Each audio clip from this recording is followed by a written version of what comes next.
night. 11:04 p.m. in the East. Streaming live on Pride48.com. It's time for The Mix. My name is Daniel Brewer. I do not do this show alone. I do it with my best friend, Adam Burns. Adam, how are you this evening? I'm good. I'm good. I forgot how to do this. Exactly. I'm doing excellent. Thank you for asking. I'm staring at a wound on a head. Yeah. Gary in Portland apparently wounded himself. And apparently they cut off some skin cancer. It looks like he dragged his head across some asphalt. Also, the bandage is very dirty. That needs to be cleaned. Yeah, you should get a nurse, preferably a male nurse, to take care of that. Yeah. Immediately. Let's see. I need to do this. I need to do that. How are you doing, Adam? It's been a while. You've been off gallivanting about the country. You haven't been here for 2 weeks. Archer filled in last week in a show that first, let me ask you, did you listen to the show? No. I invite anyone to go to our website, mix-podcast.com, and just take a look at the title of last week's episode, just to show you what wait, you can't see it from here. You can't see the title. You can only click on the play. It doesn't do the title. Wow. That's Anchor's embed feature. I should go back and look and see if they've, I guess. Adam, this is a tragedy because I set up this joke and now it has zero payoff whatsoever. Anyway, the episode title was "Don't Worry, Adam will never listen to this." So, see? How dare you? And the description of it to every geeky gay that you did. The description to that episode is, but he might be curious enough to read the description to see what it is that he would never listen to. Fortunately, I am just lazy enough to not put in a description this week to thwart him. That's because I do the descriptions and you're like, I'm not doing it. Absolutely true. Well, welcome back. I know you've got a lot of stories from your trip and, yeah, there you go. Cyclone had it, our executive producer in the chat room. We are streaming live on Pride 48, by the way.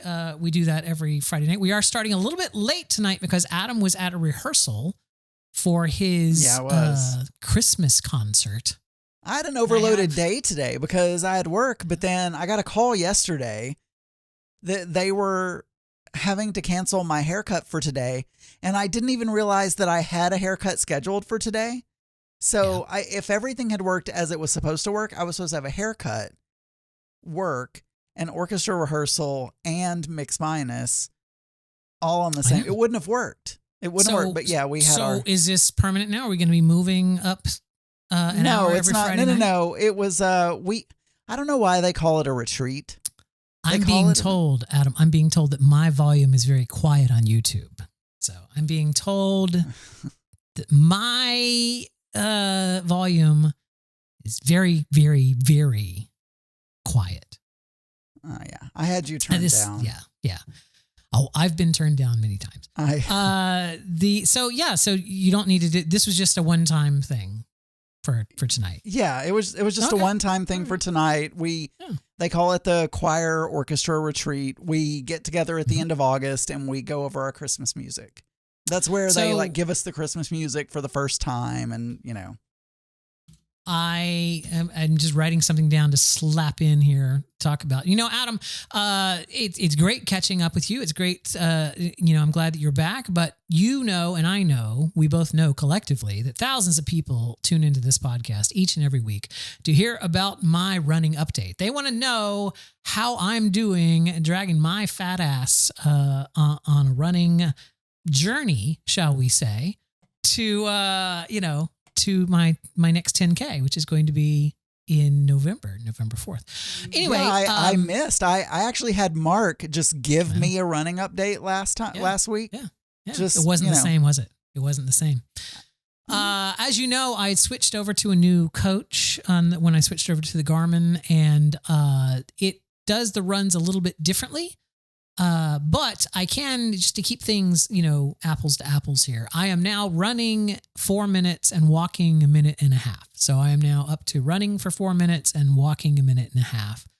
However, I have at different times run as long as 6 minutes. So Sunday, I actually have to do my first magic half mile, which means I have to run for 1.5 miles in my normal way. And then for the last half mile of the 2-mile run, I have to run that last half mile to see what my pace is after fatigue, right? So in other words, I'm going to be running 4 minutes, walking 1:30 in several cycles for the 1.5 miles. And then the last half mile, which because I'm on a treadmill, I know that it takes me 12 minutes to run a mile. So a half mile is going to be 6 minutes. So I'm going to have to run for 6 minutes after I've done that 1.5 miles. So, impressive. I don't think I could run for 6 minutes. I never thought, well, I did think, but you know what? It was weird. I was going to say, I started training for this like a year ago, Adam. So I started running a year ago. Yeah. And I remember back then thinking, oh, I really want to get to the point that I can actually run the whole 3 miles by October. I was doing a 5K. No, I was going to run and walk on the one in October because I started training like at the end of August, beginning of September. And that was the first time I ever ran. And I had it foolishly in my head that I was going to be able to just, train for 10 or 12 weeks and then I'll be able to run for 4 miles, in blah, blah, blah. That was unrealistic. I now realize. Yep. But as I settled into the incremental process, the incremental progress that you make in running, as I settled into that and realized it's like, it does feel like, me being able to run for 6 minutes is that's a lot to me. I mean, just as much as little as a month ago, I was doing 2.5 minutes. So it's like doing 6 minutes is a big deal. And I am, so I'm looking forward to that. It's amazing how your brain works. Cause when you're doing something fun or you're doing something, whatever, it feels like a minute or 2 or 3 or 6 is not very long at all. It feels like it's super fast. If you are working out, if you're doing like running or trying to hold a plank is another thing, a minute feels like, 2 hours. It's amazing. You're like, oh my God. You're it looking. It depends. As you know, I listen to podcasts while I'm running. Yeah. And so it depends. If it's the geeky gay, I would say that, that 4 minute run feels, like a 4 minute run. Like, I can do that. I can do a 4 minute run and everything. Well, let me tell you, if it's during Big Fatty, it's like that 4 minute run feels like it's 12.5 minutes long. It's just like, oh dear God, when is this thing going to end? Let me tell you. My partner is out of town this weekend. Zach is in Atlanta for a concert, but he is in the chat room this evening. And he missed you so much. He's in the chat room. Look at that. Right. He hasn't seen me since earlier today because he just flew up there today. He's flying back on Sunday. But anyway, one more running update is the registration opened for the Springtime Surprise. This is the race that I originally signed up for last year, the one that you came down and watched. So Zach and I have both signed up for the next year's Springtime Surprise in April, as well as Taylor, the Latte Boy, and crew have also signed up for it. So are they going to ignore you again this next year? Is that going to happen? After I bitched about Taylor on this show, I got a very long text from him, and we've hugged it out. I think we're good. I think we're fine. But they're running that, and we're running that. But I'm doing something special this year, Adam. Yes. What are you doing? I'm doing the Stitch Challenge. So for the Springtime Surprise, I'm actually running the 5K on Friday. You're doing 10K all 3? on Saturday and the 10-miler on Sunday. So I will be running 19.3 miles total over 3 days to get 4 medals. So I'm getting check this out. This is why I did it. I get a Tinkerbell medal for the 5K. Yeah. I get a Russell medal for the 10K. Now Russell is the little boy from Up, the Wilderness Explorer. The the little boy. Yes. Yes. And then I'll get a Simba medal for the 10 miler. So I get a Simba medal, and then I get a Stitch medal for completing the challenge.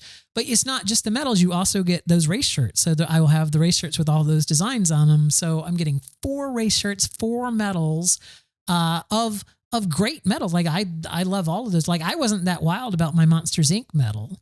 And I don't know how I'm going to feel about this 10K coming up in November because it's Beauty and the Beast themed. Will it be a rose or something like that? No, I think it's going to be Cogsworth and Lemire because that's what's on the poster. But they haven't unveiled the medals yet. Anyway, as much as you like pins, I would feel like you would like, collecting all the medals. No, I've decided that I don't want to collect pins or medals unless they're just really medals that I want, right? So we are doing a Halloween 5K in Claremont, but that's because I really like their medal, and that's the town that we're looking at buying property near, and I just kind of wanted to get the vibe of the town and everything. And it's a 5K, Adam.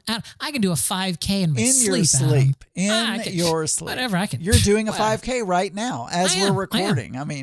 No, you're wrong. I've already done it. I've already done a 5K just right now. While you were waiting on me to get home from my rehearsal. So those are my big running updates, Adam. And now you've been traveling for quite a while. Oh, you just moved my card. Yes, I have. Well, I feel like I've been talking a lot. I want to give you a chance, Adam. You've been gone for 2 weeks. I don't know if you know this or not, Adam. You've been gone for 2 weeks. Yeah. And so the people really want to hear what you have to say. So yes, I went on a trip, they want to know what you did on your trip. They want to know how it went. Listen to Geeky Gay for a complete blow by blow of what we did. I'm not gonna because that's a long to try to fit into one mix minus. But we were in Iceland. We did a bunch of waterfalls. We ate a bunch of food. We walked on a glacier. Oh, the weather was super nice. It was great. Now, when you were at the glacier in Alaska, you had that ridiculously large telephoto lens. No, I just took my phone. I did not. No. There was, we went on a puffin cruise. Yeah. And we saw a lot of puffins, but it's called Holland America. But they were so tiny. They were so tiny. And to try to take a picture of a bird on your phone. Yeah. Mm-hmm. How come every time I say bird now I think of Scotty making fun of me saying bird, or whatever, even though we all say it that way in the U.S. We all say bird. But every time I say that word now, it's all I can think about. But anyway, I really wanted my zoom lens for the puffins. But it's so heavy. I mean, that camera is so heavy. But anyway, is there not a compromise? It's still something you have to lug around. But yeah, I mean, you can get a zoom lens, a smaller I don't know what they call them, but there's a zoom lens that's I feel like with a high enough resolution, you could just digitally zoom it. Maybe. Especially with tools nowadays. So yeah, we did that. We went to London. We saw a couple of shows. Daniel decided that I was not eating British enough food, which by the way, this whole Hold on one moment, Adam. It is 13 minutes into the show. This is the first time you've made reference of me filling in for you on the Geeky Gay. Yeah, you filled in on Geeky Gay. I thanked you on Geeky Gay, actually. Yeah, but you didn't thank this audience, the audience that... yeah, Daniel filled in for me for those who... But the way you talk, Daniel, yes, you think that everyone that listens to the mix also listens to Geeky Gay. And if that's true, then they've all already heard me thanking you. Okay. So, but yes, you did. So then, I'm calling in and telling everyone I'm eating. Now, this was on my birthday. 2 points. Yes. First of all, I don't know if you know this. Mm-hmm. I lived in England. No, you've never mentioned that. I lived in, I did a study abroad. Never mentioned that. By the way, on your birthday, the first text you got was from? You. Yes. Yeah. I lived there. I've eaten British food. Number 2, England is not known for its cuisine. No, it's not like I mean, bangers and mash, whatever. But I had bangers and mash at Epcot. It was quite good. But I mean, it was okay. I mean, it was good, but it wasn't. So yes, I had Shake Shack on my birthday because it was my birthday and I wanted a double cheeseburger. And there's no Whataburger over there, but there was a Shake Shack. It was good. Thank you. Mm-hmm. So we did a bunch of stuff. We had a great time. The weather was great. People are so inconsiderate. So inconsiderate. More so that, because remember when we came back from that Royal Caribbean cruise, that we had an entire episode where we were talking about how inconsiderate everyone on this ship was. So more than that? I mean, I don't know if more, but it just got reaffirmed. So I have 3 examples that I'm going to give quickly. 3, quickly. Ladies and gentlemen, 3. I bullet pointed them so that I would not forget. So first of all, on these trips, I don't know, ladies and gentlemen, number 1. Now that you have the Rodecaster Pro 2 and you can do all these things with it. By the way, you need to see if that actually ends up on the recording, because when I first got it, I had trouble with those voice effects not ending up on the recording. Anyway. If you ever listened to last week's show, you'll know it works. Oh, maybe they fixed it or I had a setting wrong. I don't know. One of the two. But anyway, if you've ever done these tours where you're on a van or you're on a bus or something like that, and you have a tour guide at the front and you're getting on with a bunch of strangers, and then you stop at multiple locations, they always give you a time to come back. Like, let's say, the way we did that one in Sitka with our Donna Sugar's doppelganger bus driver. Exactly. They're like, okay, it's 3 p.m. right now. I need you to be back on the bus at 3:30. Yeah, and then he went up and down the aisle and like counted the people and actually even hung around even longer than that. There was this, I mean, this happened multiple times, but on one of the tours, there was this family that never got back to the bus on time. And this drives me crazy because I am a rule follower, Daniel. We're there 5 to 10 minutes early. I am looking at my watch and I'm going, oh my God, there's like 3 empty seats. And I keep looking and no one's showing up. And I'm like, how rude of these people.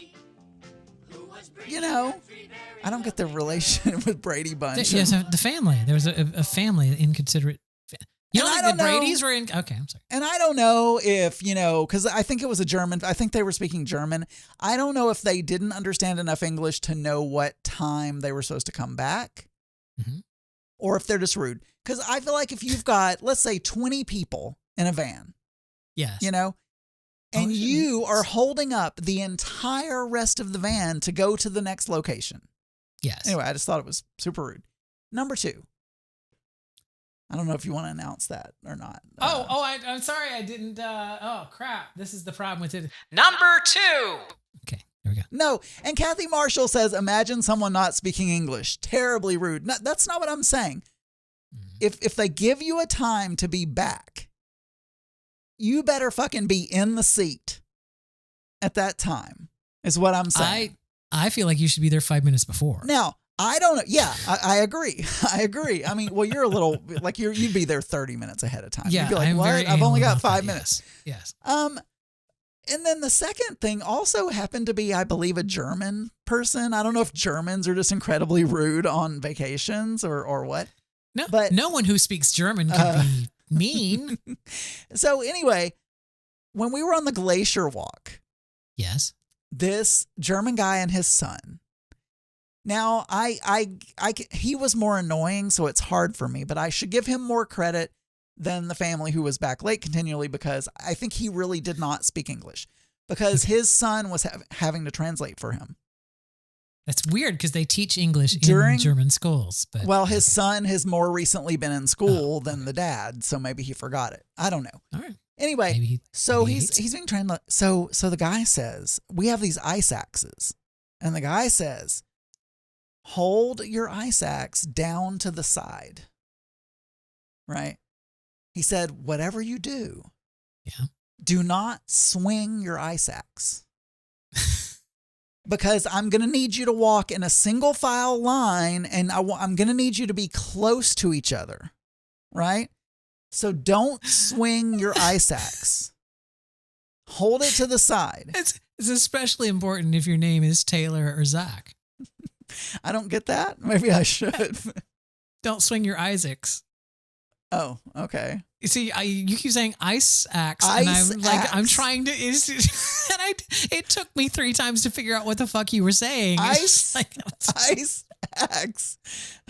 Auntie Scott heard ice axe. Ice axe. Oh my God, you people. Anyway, I mean, in fairness, we didn't all just come back on a trip from Iceland, so ice axe is not exactly in our day-to-day vocabulary. Stop. Axe. Couldn't you call it an ice pick? Well, he called it an ice axe. I didn't even. Anyway, so bottom line is, he told us, don't swing it. You're whatever you do. You're going to be close to other people, and you're going to hit them. Yeah, you'll put an eye out. Yeah. Right?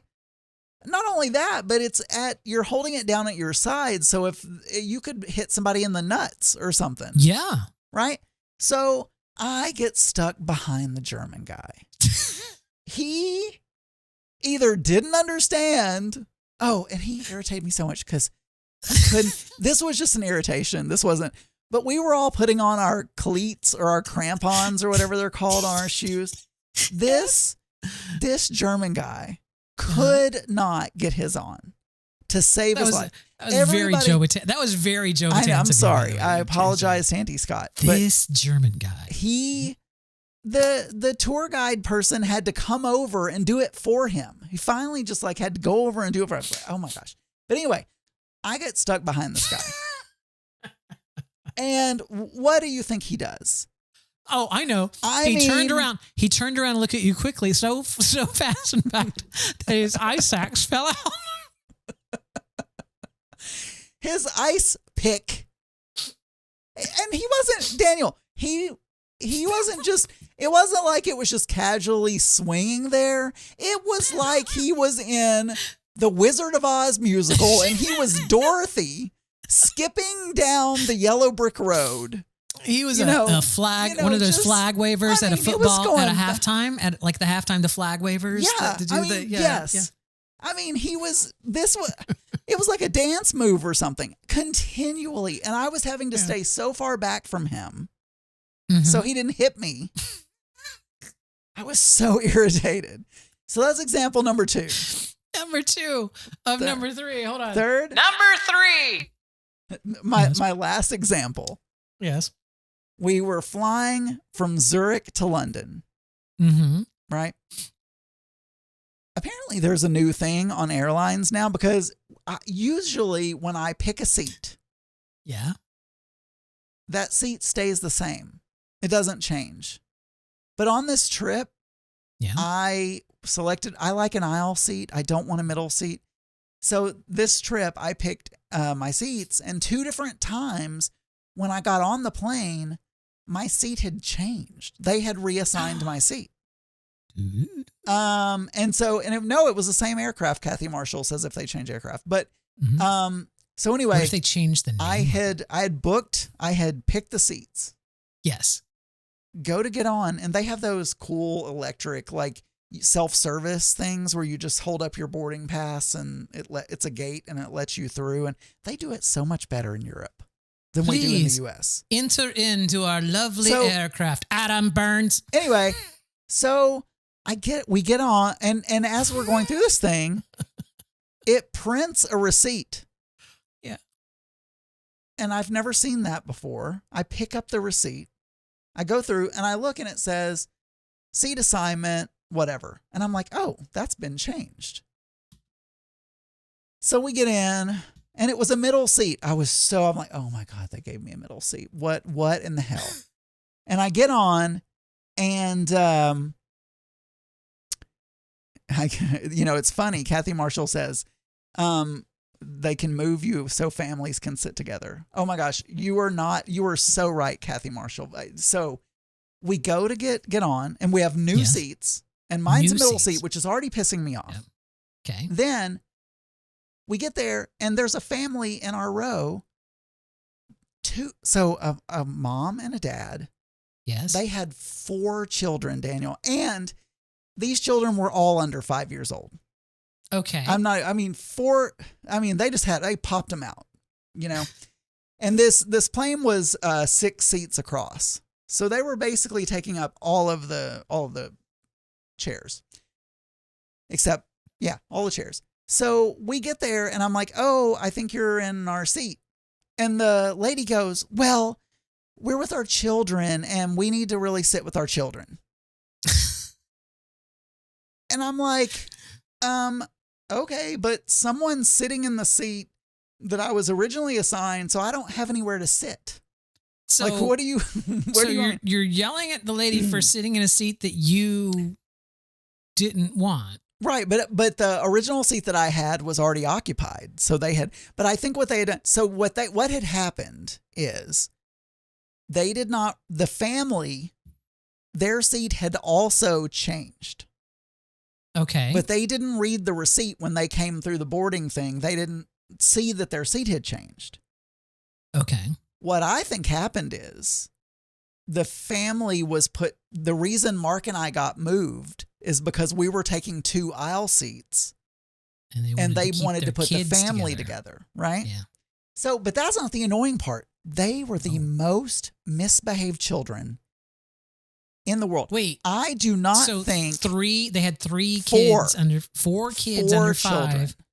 And these parents you somehow thought that was going to go well. They did not. I don't think I would have booked the next flight. I would have gotten off the plane. Someone is going to hate me for this who has children. But I think when you have children, yes, you are forfeiting your chance to fly until they're at least 10 years old. Do not fly with children. Like, don't do it. And you have 4 children and all of them are under 5 years old. Okay. The children are getting out of their seat, jumping all over the place. The mom at one point, this is the most ludicrous thing I've ever.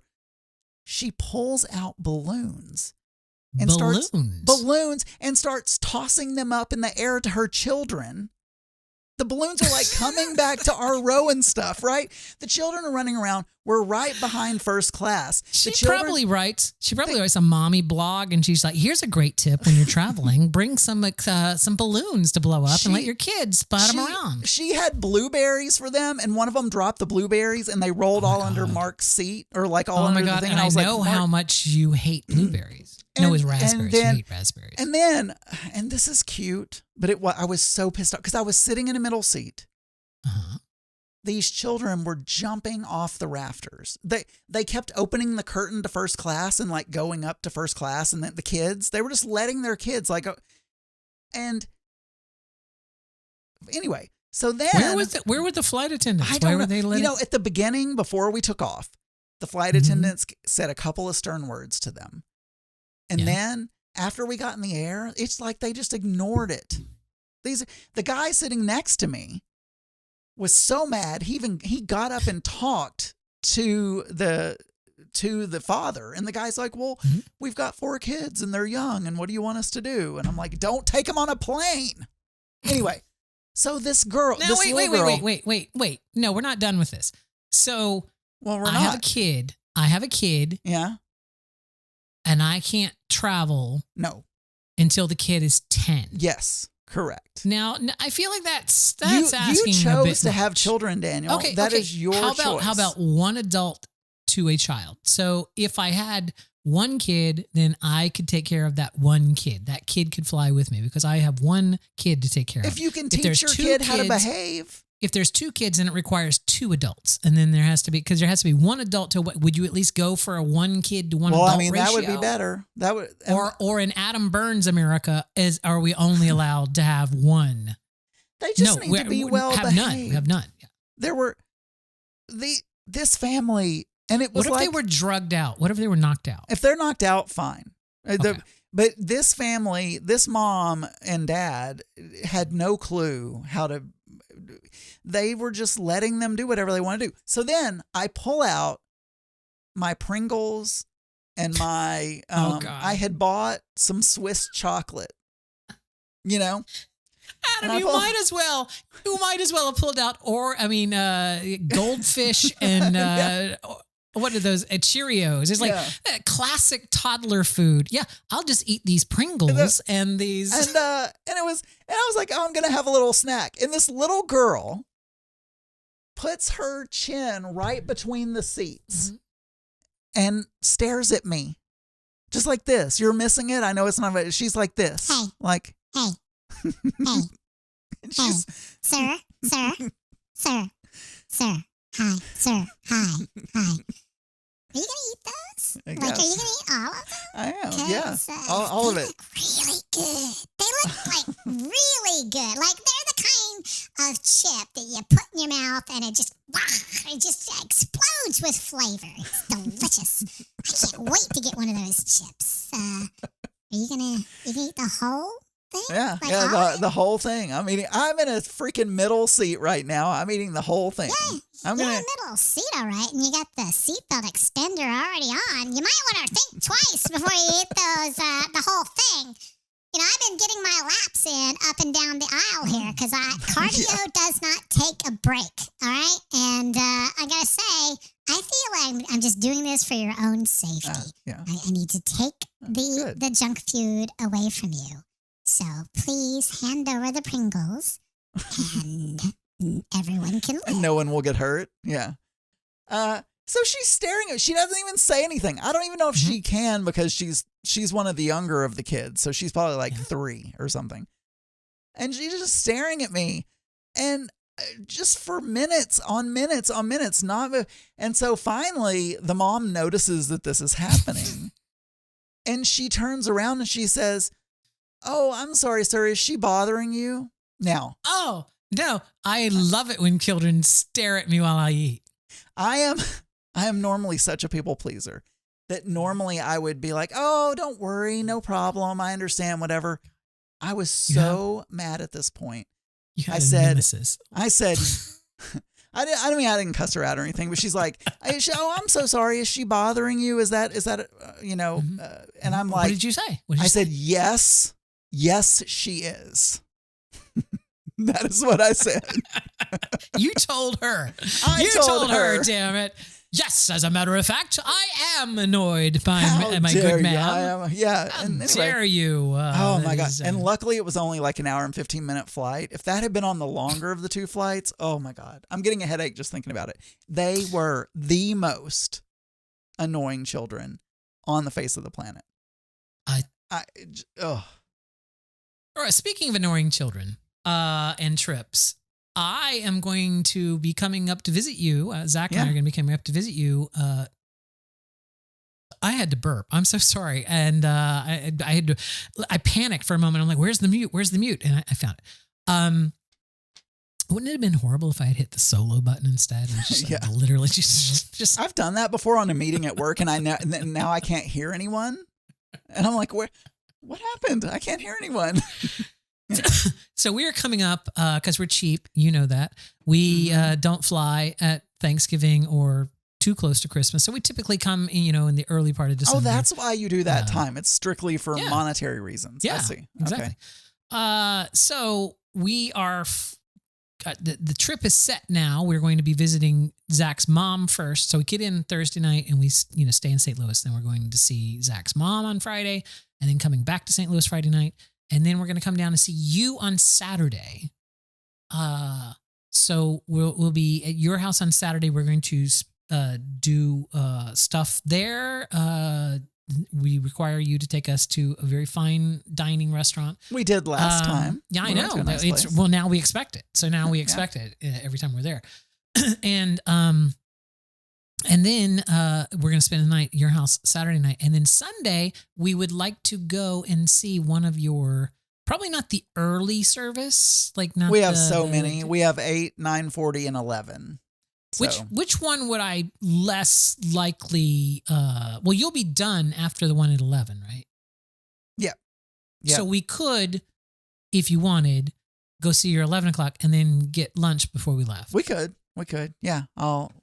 Because that delays the amount of time that we get to Zach's dad's, because Zach's dad is only like about 3 hours from you. And, if we left your house at 9 a.m., we would get there at noon.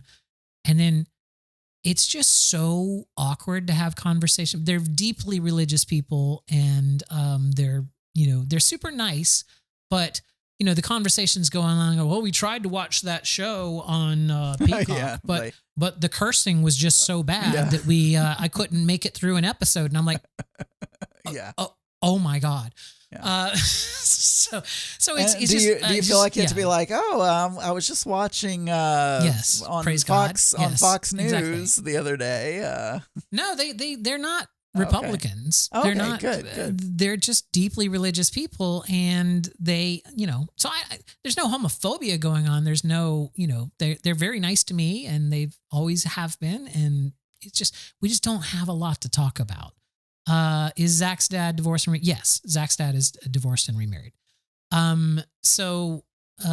Anyway, so we're going to, it works out best if we watch your performance and then grab lunch with you, and then, somewhere near the church, and then we'll head off to the lake of the Ozarks. And then that means we can actually move our flight back on Monday to an earlier flight, because we're not having to, because originally we were going to be at your house on Sunday, spend the night Sunday and leave Monday morning, I think. Yeah, that's what you had said. Yes. But you were like, oh no, I've got 16 performances on Sunday. And so. Yeah, 4, but yes. 16. That's a multiple of 4. I mean, I feel like, it's a multiple of 4. That is a true statement. Rings true-ish. But anyway, yeah, so that's the update on on our trip. And I was thinking about that trip today specifically because today marks the day that we became boogie like Adam. Oh. We became boogie. Our cleaning lady showed up today. Oh, for the first time? Yeah, for the first time. And did she run? No. Did she charge double? No, she didn't run. Well, I just wanted her to clean the kitchen and the bathroom, because those are the problem areas, is the kitchen and the bathroom. And, everything else is... Did you find her at Habitat for Humanity? I did not. Okay. Maids can be expensive. I will say this. This is not. She's coming once a month for $100 a trip. That's not... because $1,200. We pay... Now, it's more because she doesn't do weekly, because I was like, okay, if we're going to do this, we're just going to do it because we keep the house fairly clean. We are fairly clean people. We are not. So we keep it pretty clean. We wipe the rim of the toilet with, and after we do pee or whatever, if we miss the, all that. We'll sweep or vacuum occasionally, whatever. So we only wanted to do it once a quarter because I didn't, so once every 3 months. Because I didn't want to pay for weekly. But it's when I add the tip on, it's about $300. So. See, but you're doing your whole house. I'm literally, she's just doing our bathroom, our master bathroom, and the kitchen. And I feel like we have a glass shower, so it's like just cleaning the glass in the shower and the tiles and stuff. So anyway, I'm in fact, I need to have the maid come soon because I want her to come a few days before you and Zach show up. So I need to have her come now so that I can, 3 months from now. I just feel like you just keep using the word come over and over. I want her to come. I want her to come real bad. So was there anything else you wanted to say about your maid? I need her to come real bad. No, I was done with that. It was just a little thought that I had in my head. It's like, oh, we're like Adam Burns now. We have staff. Yeah, it's nice. It is nice. Although I'm not enjoying my lawn service. We don't have a I don't think they're doing a very good job, and they don't tell you beforehand when they're going to show up. They don't communicate with me at all, and so. Which, as someone has pointed out before, is exactly what you wanted. It is normally. Anyway, no, that was what you were looking for, a lawn service. They can't call me on the phone. I got it. They can't show up at my door. They need to just. They say nothing. They email. I forgot to pay them. while I didn't pay them the week that we left for our vacation, and we were gone for 2 weeks, and so they had been here 3 times, and I hadn't paid them. They didn't even contact me to say, hey, you didn't pay us. Like, nothing. Anyway, okay. Why did you? So why did you pay them? I did. I mean, yeah. Kathy Marshall thinks I'm getting exactly what I'm paying for. So I want credit. Now, you are not really, I just lost the word, but you're not really guilty of doing this thing that I'm going to say. Okay. But so many people will make fun of me for being a picky eater. And, yes. Oh, you're a gourmand. You like to go to all these restaurants and, and you won't eat seafood, ha ha, we're going to make fun of you. I have made fun of you for seafood because seafood is just such a large category of Mr. food. He who will not eat a tomato. Anyway. A tomato is a single piece of food. So seafood is an entire category. But someone will come to my defense when I say this. There is one flavor.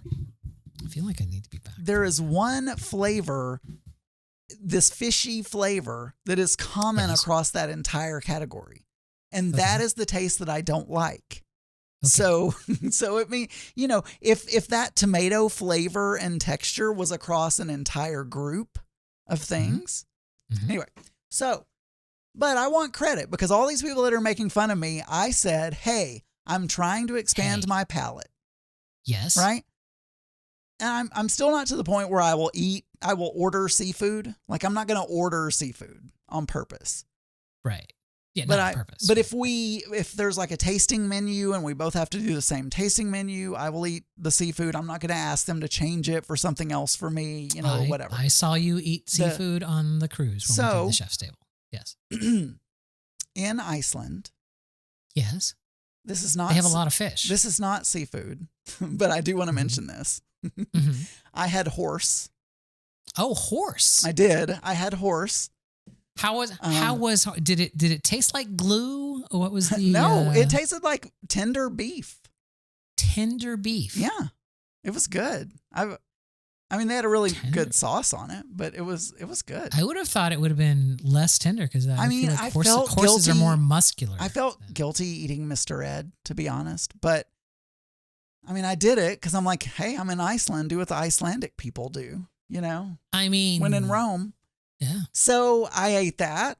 I also we went to a sushi place and I had the first sushi that I've ever had. I had a roll with lobster and some other crap, and I had a roll with tuna. And I liked both of them. Yeah. Now, I think it's because the seafood in Iceland was not fishy at all. It was very fresh. Yeah, very fresh. And a roll has a lot of sauces on it that are very strong. So tuna, that's very fresh with a really, there's no fishy taste at all. Right. I enjoyed the texture. I enjoyed the sauces. Like, all that was fine. Then I feel like, never mind. Go ahead. Well, there's that. And there were several other places where I had lamb a bunch, which I'm not a huge fan of, but I had a lot of lamb. It was also better than normal lamb that I have here. You had a little lamb? A little lamb. Yeah. A little lamb. Was its fleece as white as snow? Mm-hmm. No. Yeah. Okay. Good. Then we went to, I believe, what is the first 3 Michelin star restaurant that we have ever been to together. Wow. So in London, we went to Core by Claire Smith. Uh-huh. So I'll just read. Is she on Food Network? She is not, but she was a judge on MasterChef Australia. Okay. But so we had the classic tasting menu. Oh, the classic. Now, what is the cuisine of this restaurant? It's local fresh. So it's just like farm to table. Farm to table. Okay. Concept. Okay, go ahead. I'm listening. So we had an Isle of Harris scallop tartare. So raw scallop. Okay.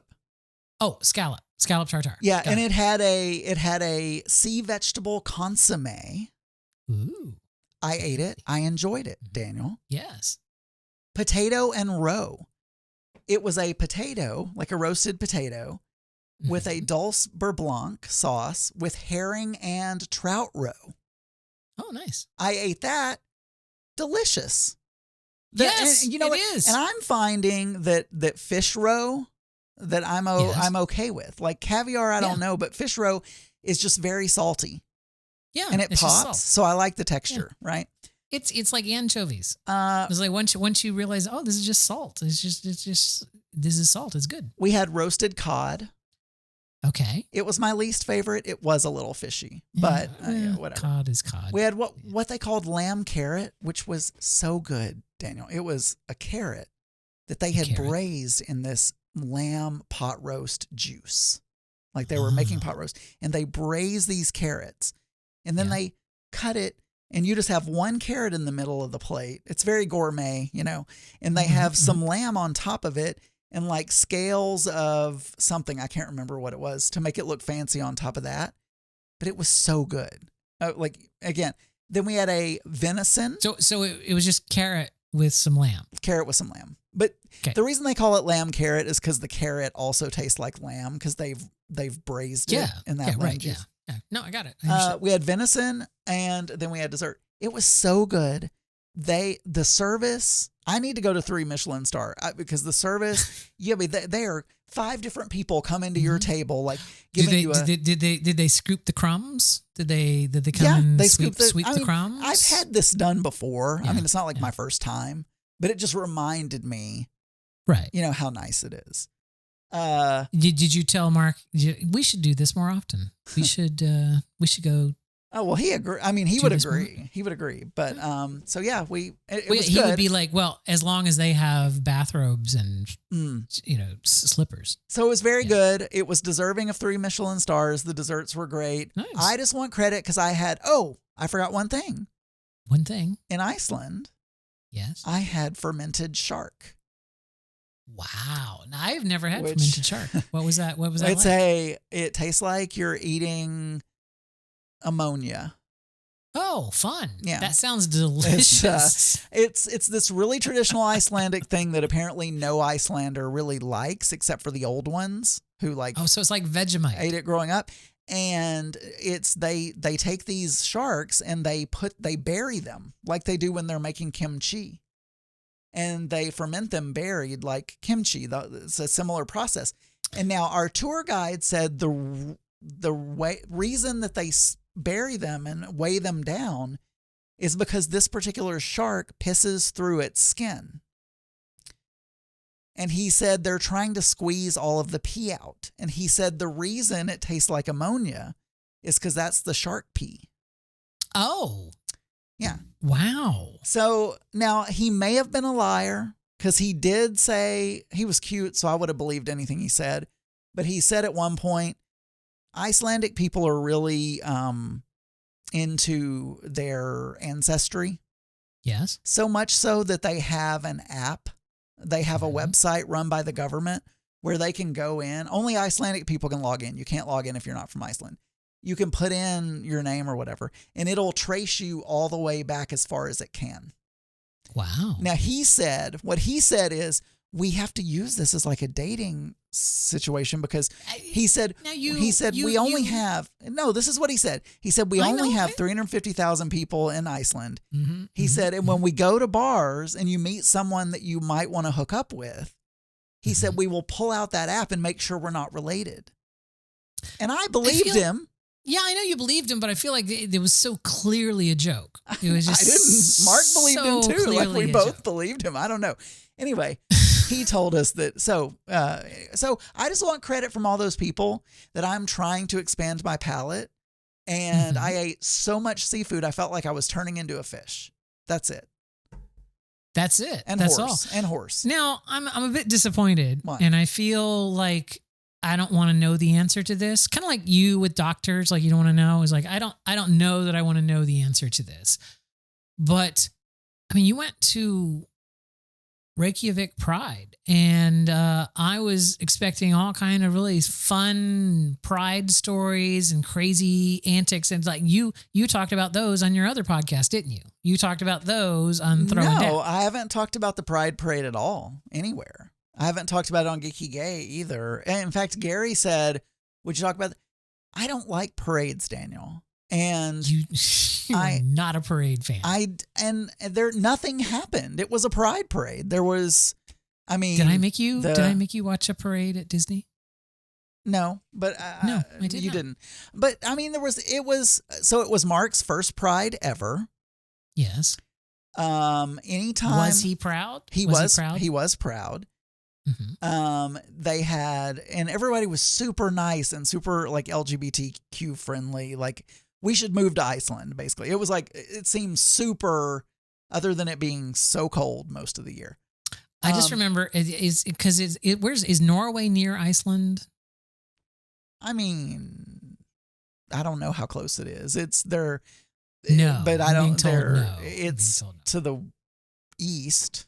I'm just saying when the Norway Pavilion at Epcot opened and it used to be staffed by Norwegians, they're always so damn nice. Yeah. Anyway, they're hot and they're nice. Yeah. And it's just like blonde hair, blue eyes, like chiseled jaw. How you doing today? You know. Yeah. But yeah. So everyone was very nice. They had pride flags everywhere.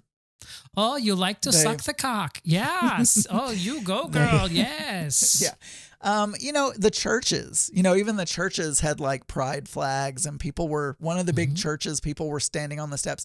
The parade was lovely. It was quite a long parade. Jesus was gay, Look at those abs. I mean, they had everything from, like queer kids to a guy with his pup in a cage. Wow. I mean, like, so how long was the parade? I didn't time it, but it was probably 45 minutes or an hour. Did you enjoy it? You enjoyed it though?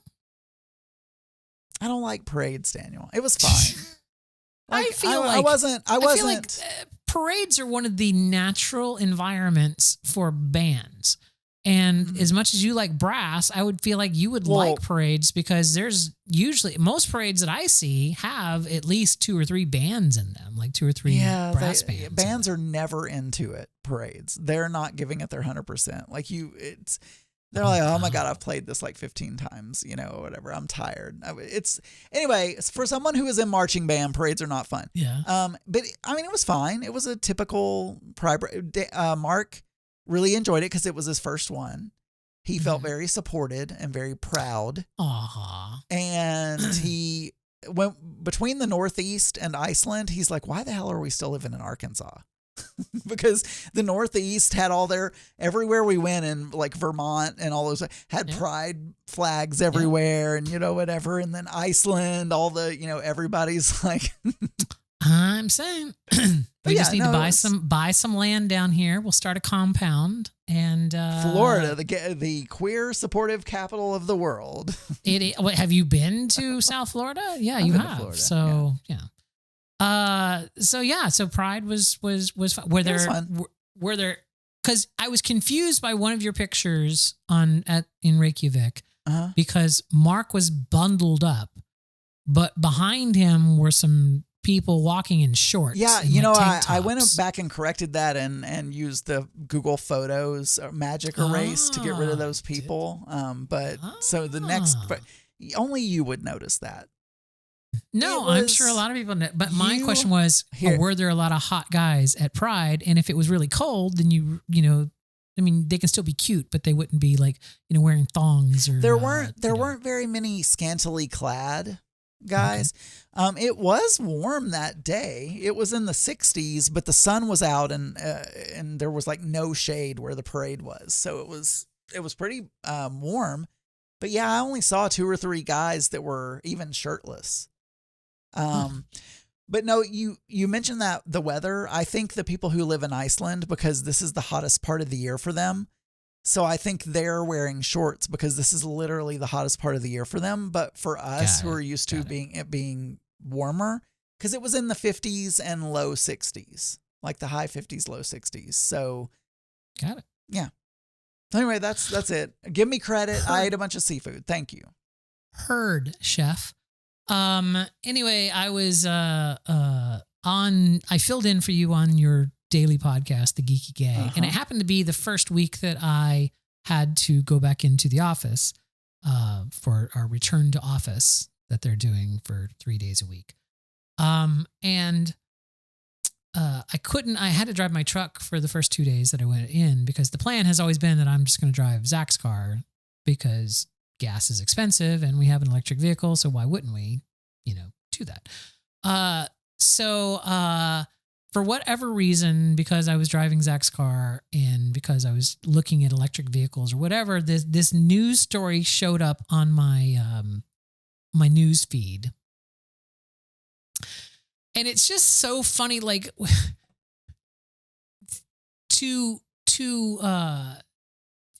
you know the agendas, like when you know people's agendas, it's just funny to like see it try to work itself. It's like watching a little kid that wants to eat a cookie, like trying to manipulate adults into getting him. You mean that like cookie, the little right? girl who was like staring at me through the seats? Yeah, right. It's just like, all right, you have an agenda here. This is not. So here's this news story showed up, and I want to talk about it for a second. So the title of it is, I rented a Tesla for a week and am totally sold on gas-powered cars. Okay. After test driving one for an entire week, we learned we will never buy a Tesla or any electric vehicle as long as we have the option of gas-powered cars or even hybrids. And it goes on. Just the setup of it is preposterous. Well, he didn't enjoy his EV experience. Who? The No, but person let me who was tell you. writing the article. Okay, it was she. Okay, but she. still, Okay. While planning a week-long trip to the Seattle area recently, I wondered aloud to my husband if we should rent a Tesla. Neither of us have ever driven an electric vehicle before. The price difference between the blah, blah, blah, blah, blah. We agreed it would be an interesting learning experience despite our objections to the eco agenda. They have an objection to that eco agenda, right? And to phase out gas-powered vehicles because they're trying to take our eco guns. Agenda. That's right. We also don't believe EVs are particularly environmentally friendly since they need batteries, and that don't requires. Some people think the gays have an agenda as well, like slaves, the gay agenda. Right. And blah blah blah. And anyway, so all right. Think about this. They're going to the Seattle area and they're going to go drive around a lot. They're renting a car there to drive around the area. The one area that electric cars, fall short is range, right? So if we were going to go on a long trip, we wouldn't take the electric car. We would take the truck, right? Right. Because we can refill it. We can fill up the truck. There's way more gas stations than there are charging stations, and charging stations take at minimum 15 or 20 minutes of sitting there. So that's like the one thing to me, it's like we got these skateboards to go up to the top of this mountain, and we found that it's really hard to push those skateboards uphill. Like they're just, what I'm saying? It was just like you chose like the one test that you knew it was going to fail ahead of time. Well, and I wouldn't do an EV because I think they're better than gas vehicles. I would buy an EV because I think it's good for the environment. Like I don't know that they're necessarily better than gas. There are. I am cheap. Our EV increases, with regular use, it increases our power bill by about $20 a month. My truck, drinks $20 for breakfast. It's just like, so if this is true, cause I can be gullible. Mm-hmm. So I'm believing this statement. If it's true, this is the funniest thing I've heard tonight. The Tesla charging stations in the Central Valley are diesel fueled. Oh, I don't know if that's true or not. Kathy Marshall says that in the chat room. That would be so hilarious. Like I'm driving an EV and then you're just charging somewhere that's literally powered by gas. So anyway, you know what? Electric vehicles to me are just better because there's less moving parts. Like we don't ever have to get an oil change or transmission or anything on the electric car. All we have to worry about are the tires and the coolant. I'm not a car person other than I want to look sexy in the car. That's why I normally drive sports cars. Yeah. And but other than that, like I don't care if it gets me from point A to point B. I'm good. So electric, gas. Anyway, she goes on to basically talk about, all of her many problems to this, and then makes sure to point out how gasoline powered is much, much better. It's like she like works for the, ExxonMobil or something. And she's like really pushing gasoline at a crazy, level. But this is the one that really kind of just annoyed me. Probably doesn't annoy you, but it annoyed me. But personal safety at the charging locations can feel dicey because some of the charging locations are in the parking lot of an Aldi, and lower class people shop at Aldi. It's like, I agree. She felt unsafe. Daniel, that is unsafe. Who's going to hang out in an Aldi parking lot? Come on. She felt unsafe in an Aldi parking lot because there were brown people there. It's just like, it was just her reasons were so patently ridiculous. Anyway, even when you get gas, some gas stations are shady. I try to always find a come and go, or I forgot. It's like with my shitty memory, it's like that's like my little Christmas gift every year when I go and visit you and I see all those come and goes everywhere because they're only in Arkansas. And no, they're not only in Arkansas. I've They're in never Missouri seen as them. well. I like a come and go. Yeah. Don't we all? I'm sure you do. I mean, don't we all? And I like a quick trip. A quick trip. Yeah. Again. Yeah. And those are generally pretty clean and, they have a good bathroom and that sort of stuff. But gas stations let me introduce you to Buc-ee's. We have the cleanest restrooms. Well, I don't know. I've never been to a Buc-ee's, but I know it's that gigantic, like mall-sized gas station, basically, with crazy. 150 pumps or something. And it's stupid, crazy. Hey, we're going long. Let's do this. 3, 2, 1. Contact is the secret. Is the moment when everything happens. Contact is the answer. Is the reason that everything happens. Contact. Let's make contact.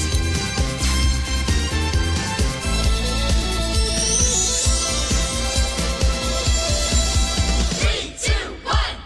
Contact. Excellent. It is the contact segment of the show. This is the segment of the show where we read your emails, play your voicemails. Adam, do we have any emails this week? No, we do not.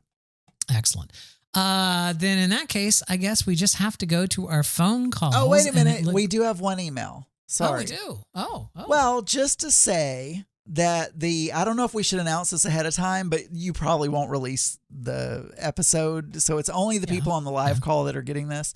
We did get an email from Pride 48, right? Yes. And it says, Daniel, thank you for registering for the Pride 48 2023 September live streaming event.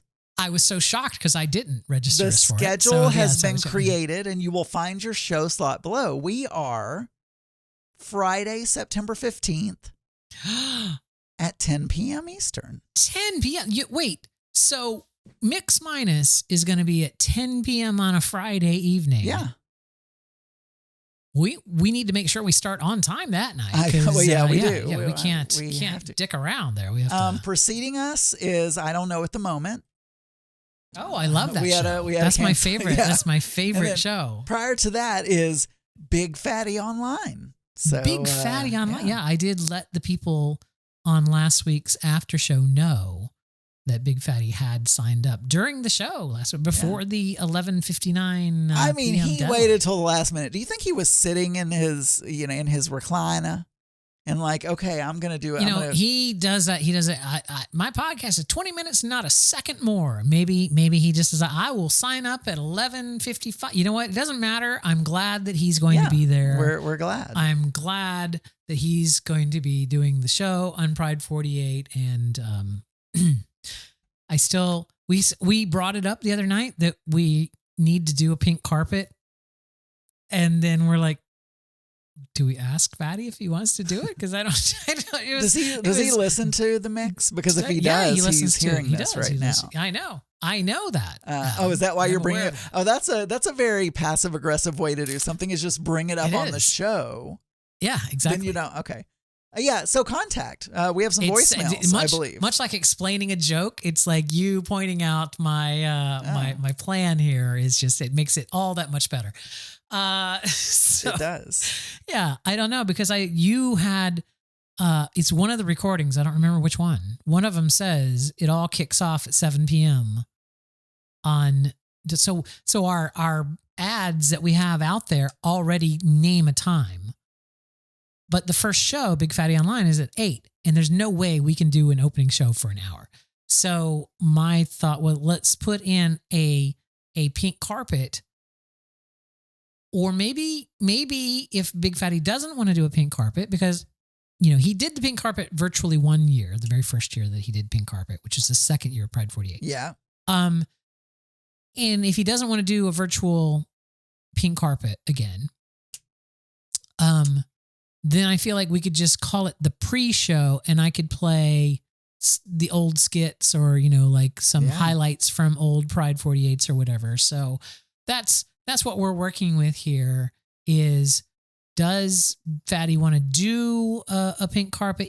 If you do want to do a pink carpet, Fatty, we will completely handle the technical side of it. Like we can handle getting people on to the stream. We'll give you a to budget interview. for a pink suit.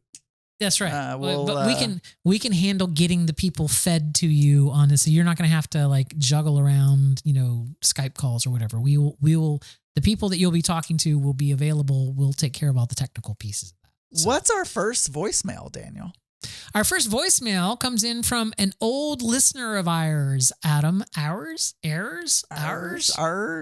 It's Carrie. Hey, Hi. this is Carrie. Hi, Carrie. Calling for the first time, this decade. Yeah.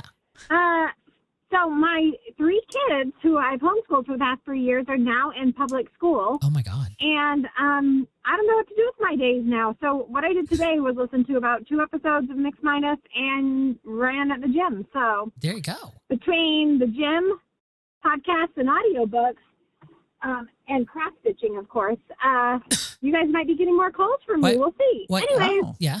I am enjoying catching up on the old episodes of Mix Minus, Oh. and Well, we enjoy being caught up on. good to be around, and I'm Yeah. glad I was able to find time to call. Talk to you guys soon. Bye. Excellent. Why are you not following me on Strava if you're running at the gym? Because then we could follow each other on our running app. We could be running buddies on our running app. Yeah, we love calls from Carrie. Carrie, you should. But I was thinking, wasn't there a cartoon, like a comic strip that they made fun of because no matter, you could wait 50 years, like read one strip and then 50 years later go back and read that day's strip, and it would be like, and later that day, and it was like the same thing. It was basically the same thing happening. Wow. I have no idea the point you're trying to make. So this is a comic strip Yeah, it's a comic strip. that went on for a day, for So years and years I and didn't years. do a good job of explaining. I'm saying she used to listen to Dubious Intent. She did. And- she used to and used to years- listen to Dubious Intent, but when Anne and Alden were Yeah, co-hosts and Heidi. on Dubious Intent. And so she all of a sudden found us Yes. years later. And Years later. I'm saying, was it like when that thing happens in a comic strip where you go years without reading it and you're like, oh, this same thing, like he's still trying to eat the same cereal out of the refrigerator. I'm wondering if the episodes are like, oh, I got it. it's I just got it. like, I got it. Sorry. I got it. I feel you, buddy. I got you. So what you're asking is Dubious Intent like a soap opera? Can you just skip years and Yes. years and Yeah. years and then tune back into it and pick up exactly where? Correct. It's kind of like, honestly, Big Fatty Online. Yeah, exactly. It's- I it mean, really- a Wednesday, you could- he's going to be yeah. reading his receipt. Yep. You know. Yep. Like that. I saved $222, but I spent $645. Anyway, thank you for calling, Carrie. We do appreciate it. Let's go to our next phone call. Hello. Michael Parkinson, dead, age 88, dead. Michael Parkinson, world famous TV interviewer, even though I don't think he's American. Scotty, a little Aussie battler, enter me in the draw, $5. I don't know Thanks, who bye. that is. Woodhaven. Yeah, I have no idea who that is. Is he Australian? Because that automatically. Did you do a wrong button as well? Yeah. Or did mine play twice? Okay. I did it. I think we both hit it at the same time. He's bigly famous. He's bigly famous. I think Auntie Scott is protesting in the chat room. Hugely famous. All right, Google him. What's his name? Michael Parkinson. Cyclone, our executive producer, is saying that the Parkinson's disease was named after him. You know, since the chat room disagrees with us, I will give it to Scotty. There you go.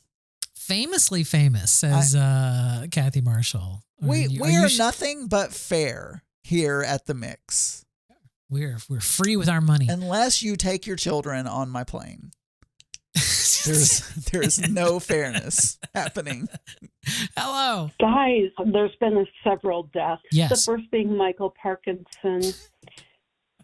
No, not Michael J. Fox with his Parkinson. I'm talking about Michael Parkinson. Yes. He's a broadcaster. He's amazing. Anyway, and Britney Spears' marriage. But I digress. Yeah, I have a couple bones Spears, to pick with yeah. y'all. Mm-hmm.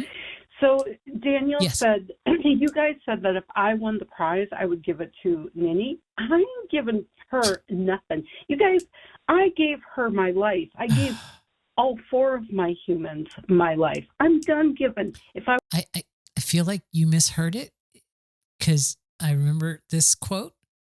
Adam says if she wins, she'll give it to her, and you're confused. He was talking about Sydney. If Sydney won, she's just going to give it to you. No, I was saying if Kathy won, she would give it to Sydney. That's what I was saying. Oh my God, no! I said Kathy Marshall's going to Kathy Bacon, if she wins, is going to give it away on Or another Kathy podcast. Bacon. Did I say Marshall? I don't. Who knows? I don't know if you heard last week's show. No, you didn't. That's right. Okay. I did not. And there's a surprise in the middle of the show, Adam.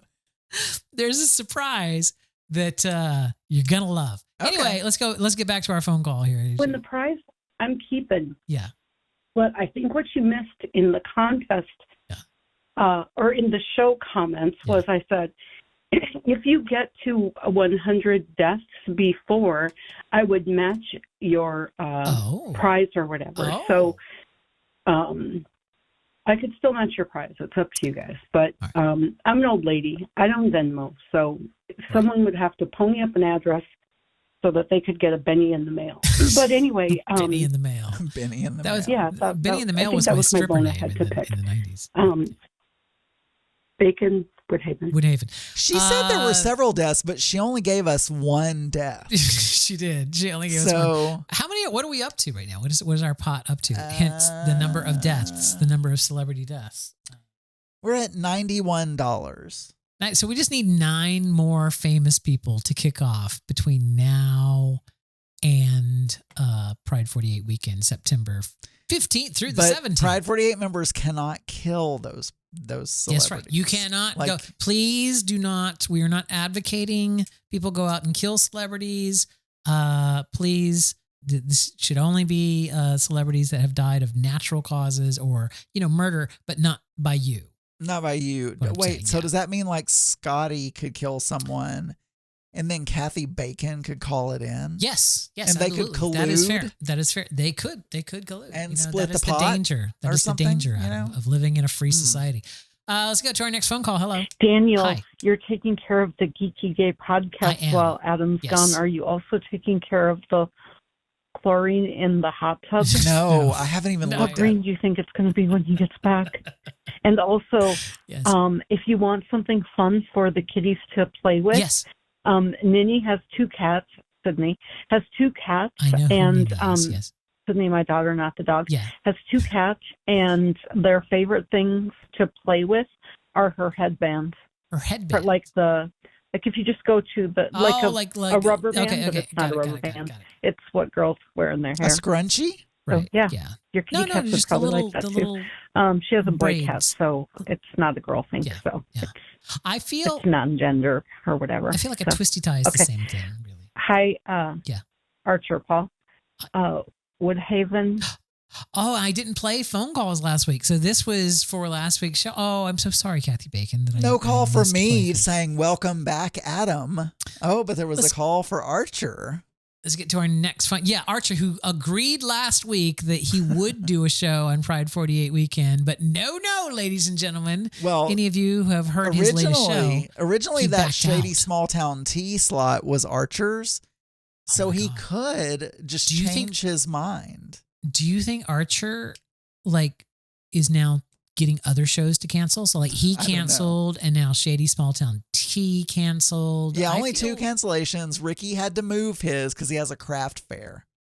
Mm-hmm. And I mean, I feel like any show that drops out, Joe Batant should be forced to do the show. I'm sure he'll love it that you're volunteering him. Yes, Joe Batant should be forced to just do that show for them in their style. So Shady Small Town Tea dropped out, so go listen to an episode to kind of get their vibe, and you should just be prepared to do an hour as Kirk and I forget her name. So yeah, I think that works. You can use any other Pride 48 member that's willing to help you with the staffing of the show, to make sure that you accurately recreate the show, and any kind of production material that you need, like theme songs or anything like that. I'm happy to help with any of those things. So those are the ground rules.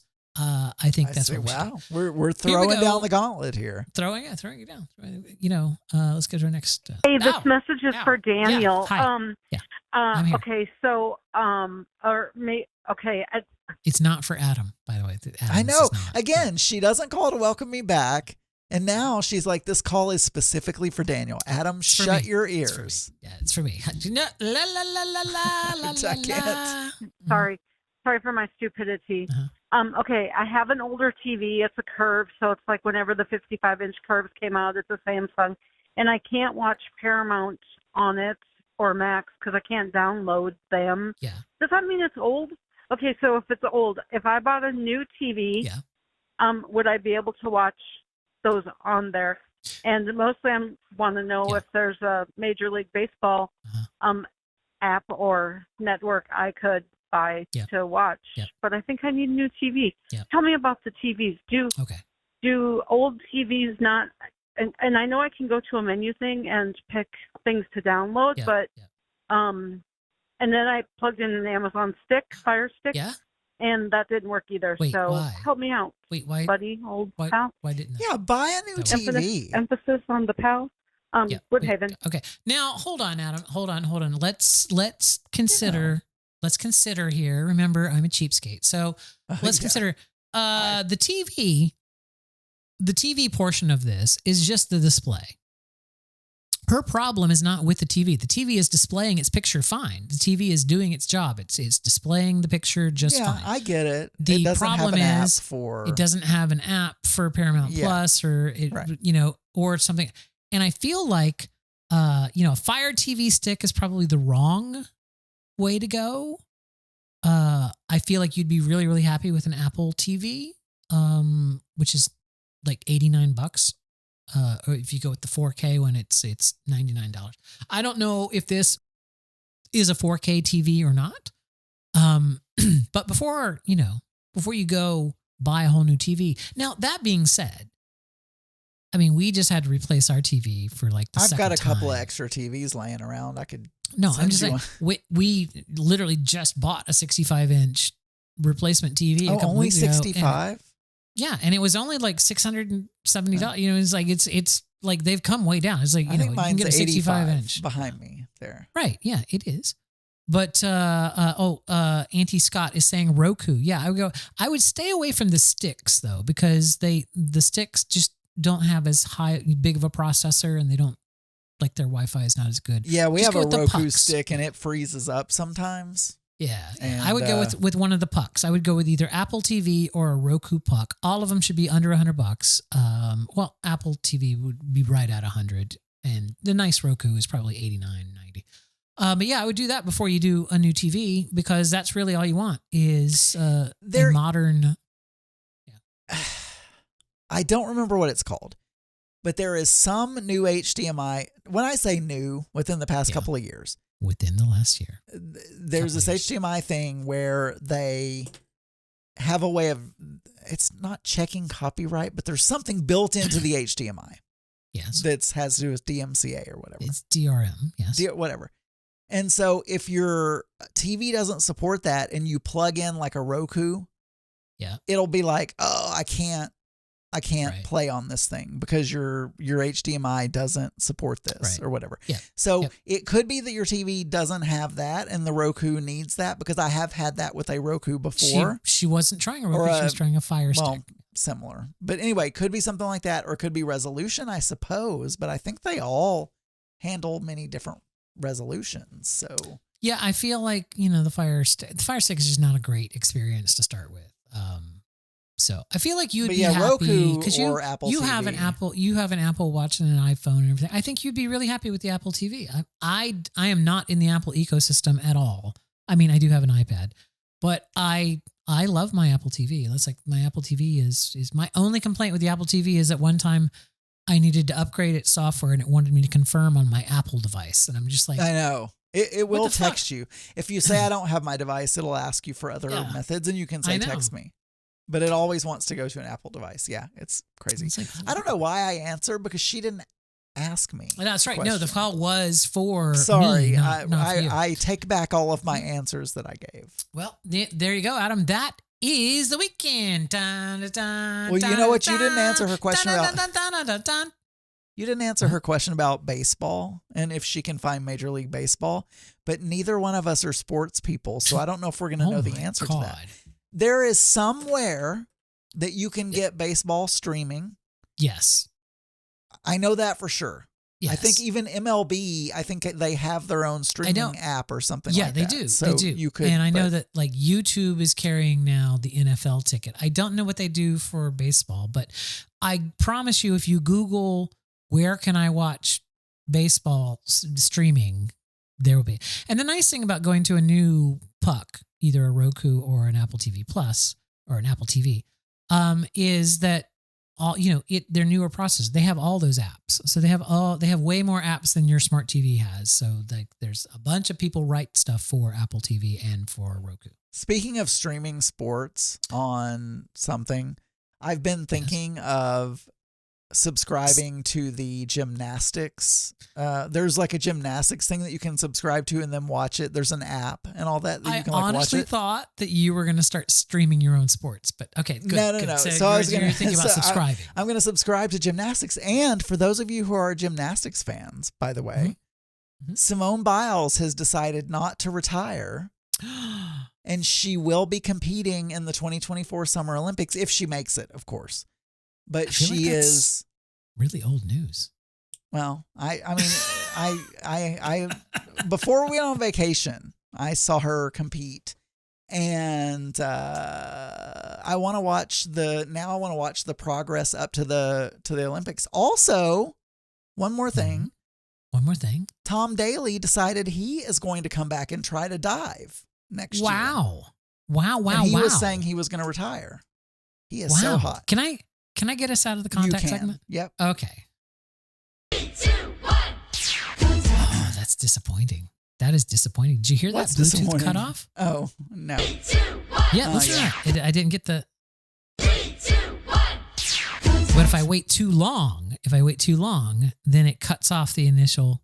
3, 2, Yeah, look at that. Look at that. Oh, that's the Roadcaster 2. Yeah, there's With their some bullshit. quirks. I mean, it has a lot more features. Their bullshit thing. But there are some now. quirks. How do I do that? There's not a direct line in I don't know. because I do have an external Bluetooth device that doesn't Okay. do that. So God, this is me. I'll be quick because we're going long. I'll be quick about this. I just had several times on this trip. Oh, wait. No, you can't.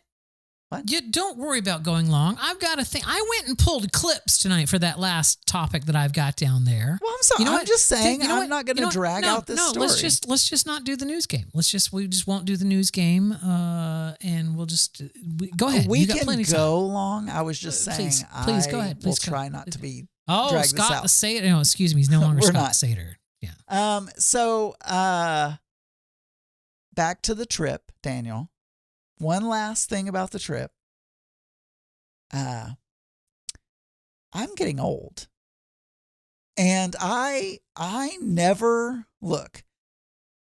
And, for people who are older than me, I don't know why you found that so funny. But the thing is, this trip, we're on one of our all day, tours. We're on the van, et cetera, et cetera. You're old. And we're going. You refuse to do Kegel exercises, but you're old. Yes. There's this black church. Yeah. And the only thing that it's famous for is being on Instagram. I mean, literally the church is black, right? Yeah. And they have a graveyard. Like a black church, like a black congregation, or a black church, like the church is painted black. The church is painted black. Okay. All right. Yeah. If you look it up, if you Google Black Church Iceland, you will see a black church, like painted black. Anyway. I'm going to do that on Midjourney real quick. Hold on. A black church in Iceland. All right, go ahead. So there was a big stone fence around this church. And then there was a path next to it. And our tour guide came up. He was like, okay, everybody come with me on this path. I want to tell you something or whatever. Now I'm thinking, I'm just going to jump over this fence. Right? Yeah. I mean, I did P90X. I'm going to jump over. Yeah. So, and the fence was a little bit, it was probably about 2 feet. It's stone. It's like this big stone thing. So it's probably like 2 feet wide, maybe deep. Okay. Whatever you say. Okay. So I make it up to the top of it. It's 3 or 4 feet tall. I make it to the top, but I have to kind of scoop my foot a little bit because it's quite deep. And so I can't just jump all the way over it. And my foot gets hung and I fall off of the fence onto the gravel path and roll like over, like and we were like, oh my God, are you okay? Like people are coming up, like helping old man Burns, up from this. I rolled, I deflected it's okay. I rolled, everyone. I deflected the momentum there. I'm fine. Like, I'm a trained professional. I don't know. I feel like it's like a Mr. Bean skit or something. I'm okay, jump up or whatever. Okay. But, and then Is the chat room on the shot right now? Because I asked Midjourney to tell me what a black church in Iceland was. I mean, that's similar. That is similar to that is almost what it looks like. Okay, great. Anyway, so then the next day, or on the next tour, whenever the next tour was, this tour guide pulled off at this viewing spot. And he said, we're just going to get a couple of pictures. There's a really nice waterfall around this corner. And he starts almost running down this hill. I mean, he's going so fast. He's not waiting on any of us. He's going really fast. And Mark and I are going after him. But it's gravel.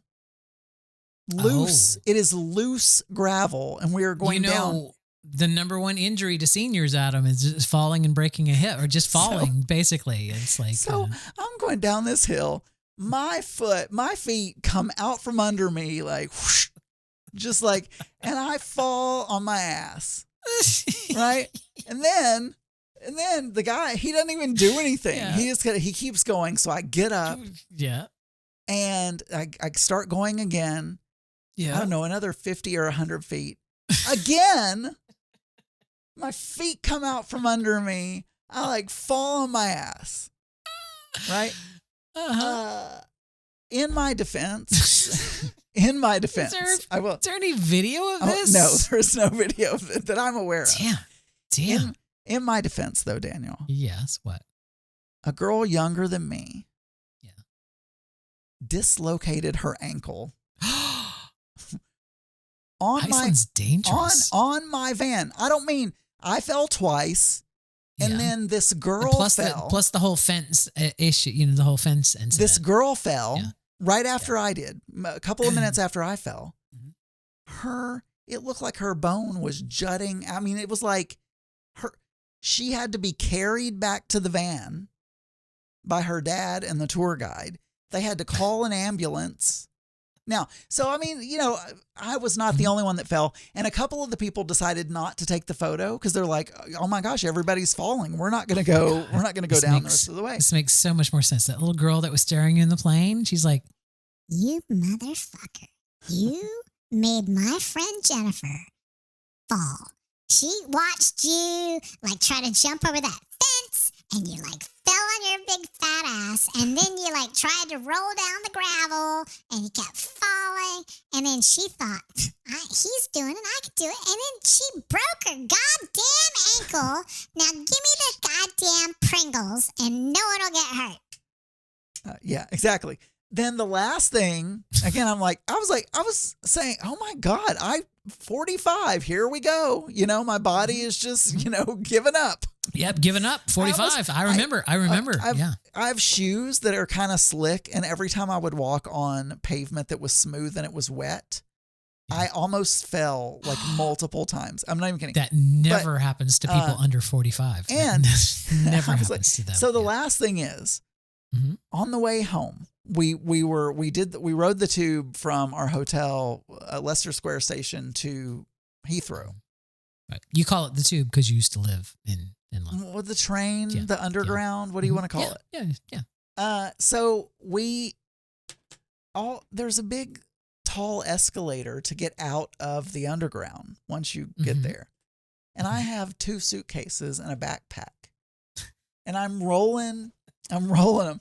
And I get on this, I'm getting on this escalator. I get on, but one of my bags, the bag that I did one in front of me, one behind me, and one of my bags was not balanced correctly on the escalator step. And it starts falling, but it's pulling me with it.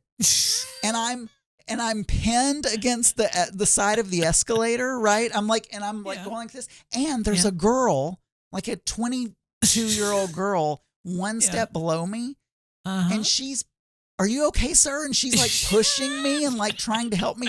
And I mean, I was going for like a minute. I could not get back upright. And she's like, "Are you okay? Are you okay?" Oh my God, you are. Finally, we get up to the top because these are very long escalators. Yeah. We get up. I couldn't straighten myself. I've never fell on an escalator before. And you've never been straight either. But, I get up to the top, and I have cut. You can't see it now, but I had a big slice through my knuckle. Oh my God. Because I was like up against the escalator, and I'm assuming the metal like cut my finger. I'm bleeding. Oh my God. And I was like, oh my gosh. When you get old, Adam, your skin gets just very thin. It's just, that's what it is. Skin gets very thin. We should do a podcast about getting older. And then Mark, how dare he? He says, "Boyfie, this is why I keep telling you that you need to add other exercises besides the bike to your work. You need to be doing yoga." Oh, yoga. Obviously, you're having balance issues, Boyfie. You need to be doing yoga. Fuck that. I am so tired of that shit. I am so tired of the running's not enough. You also need to do these workout things, or you need to like build this strength stuff. It's like, fuck you. I'm just doing the running stuff. You just let me do that. Why is everything I do has to be, you can't just do that. You got to do this. It's like, I like doing this. Why can't I just do that? Well, why does it always have to be more? Now you're telling me to do Kegels, which is another form of exercise. So you're telling me the reason they're telling you to do other exercises is because each of those exercises is for a different health or life skill. Just like you want me to do Kegels, but also run, or you do Kegels and run. It's 2 different muscle groups. So.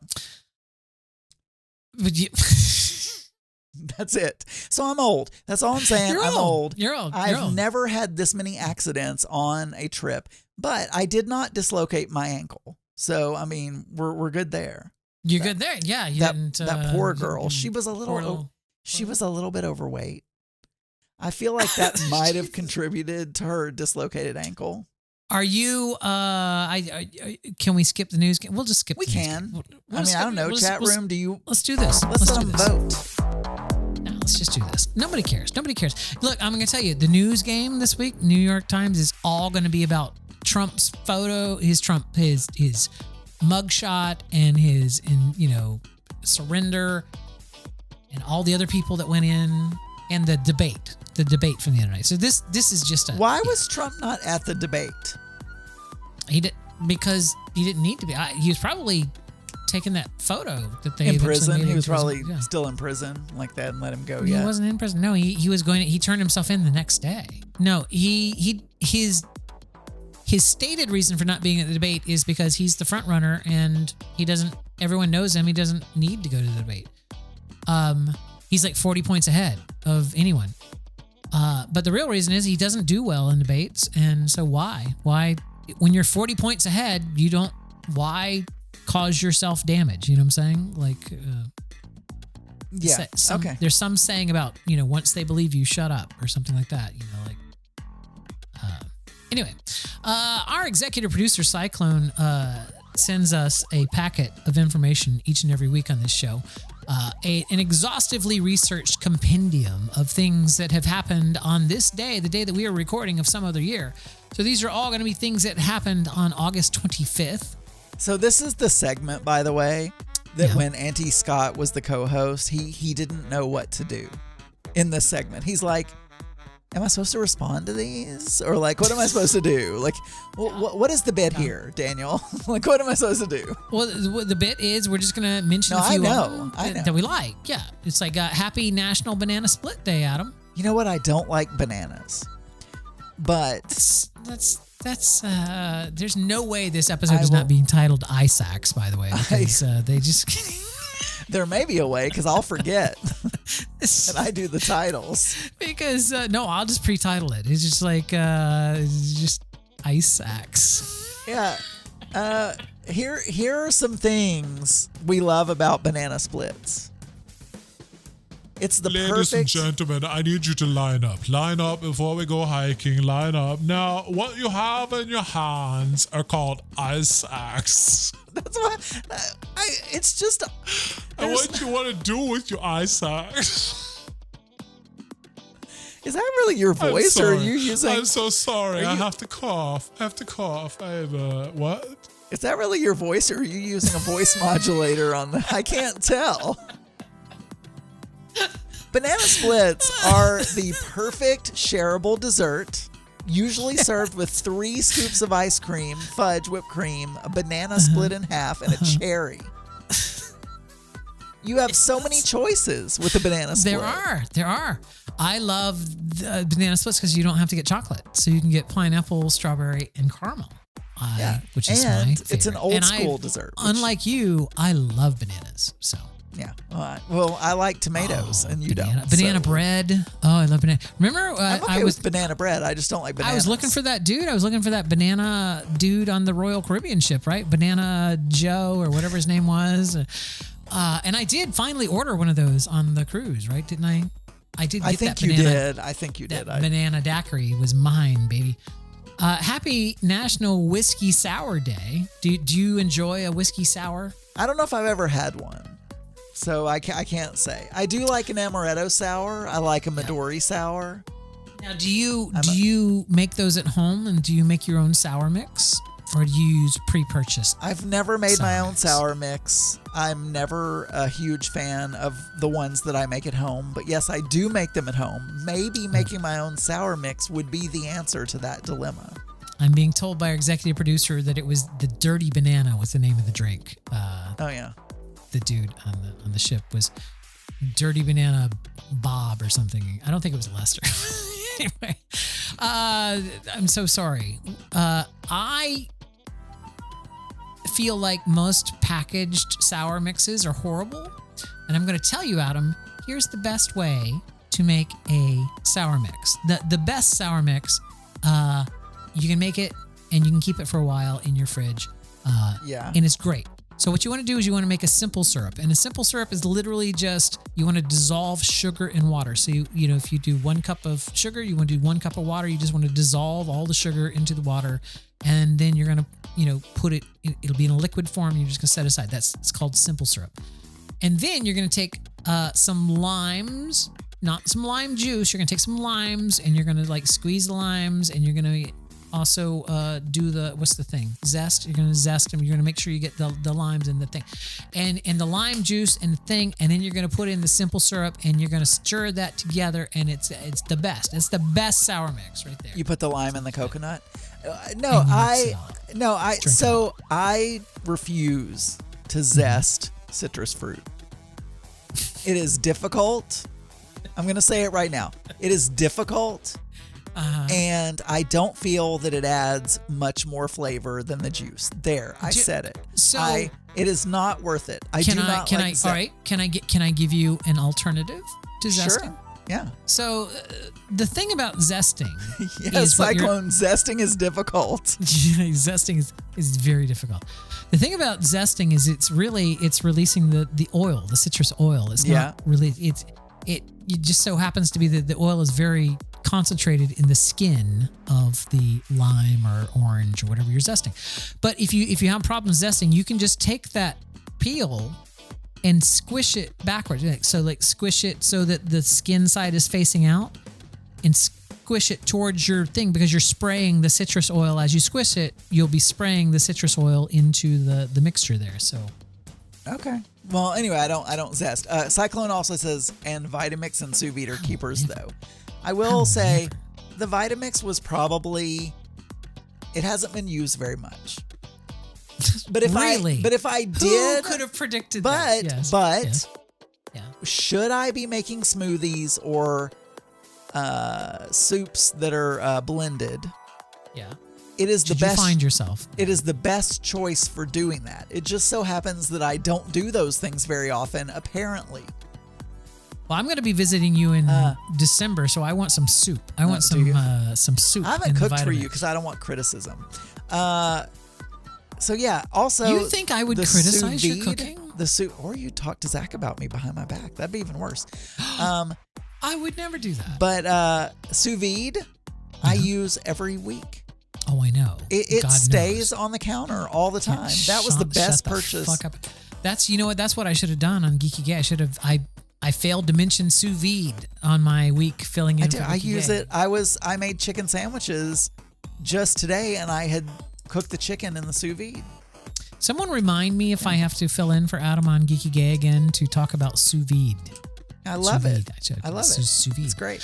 On this day, August 25th, in 1989, the Indiana Jones Epic Stunt Spectacular attraction is dedicated at the Disney MGM Studios in Florida.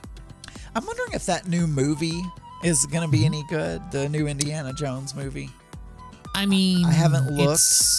It did not do well at the box office, but it is now available for purchase streaming, I think. I'm going to watch it. Yeah, I'll watch it. I haven't seen the Mission Impossible movie yet, and I want to see Oppenheimer. Here's the thing, I just hate theaters. So it's like I buy everything when they come out on streaming. Like we just watched Elemental because it just came out on streaming. It was cute. Yeah, it was kind of meh. Kind of just meh. I have to read this one. On August 25th in 2006, in response to the news that a team of this is about the planet Pluto. I know you don't like Pluto, right? Is that a thing? I like Pluto. Pluto's my favorite, but not the planet. I like the dog. I like Pluto, the dog. Oh, you don't like the other dog. Who's the other dog? There's some Goofy. Goofy. His name's Goofy. You don't like Goofy. And it's not that I don't like him. He's not the best dog. The best dog is Pluto. So. You're the best dog. You're the best dog. He's the best boy. Let's see. Do you care about any of these other things? Wizard of Oz opened on August 25th of 1939. I mean, if you can imagine the German guy swinging the axe as if he was Dorothy with the basket on the yellow brick road. It's the same thing. Once again, I need everyone to line up and take your eye socks. And you want to rub them. Just rub your eye socks. Make sure that they don't have any debris in them. You want to make sure your eye socks are clean. Because any kind of debris is going to keep the eye socks from working.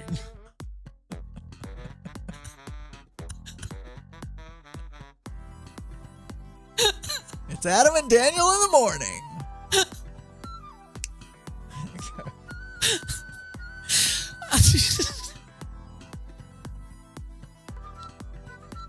Is there anything? No, there's a little Eva earns a #1 hit with Locomotion in 1962 on this date. She's gonna come on and do the Locomotion with me. Ted Kennedy died at 77 in 2009. Comet is speeding towards Earth. Its estimated collision date is October 29th of 1998. I think we skipped it. I think we missed. I think it missed.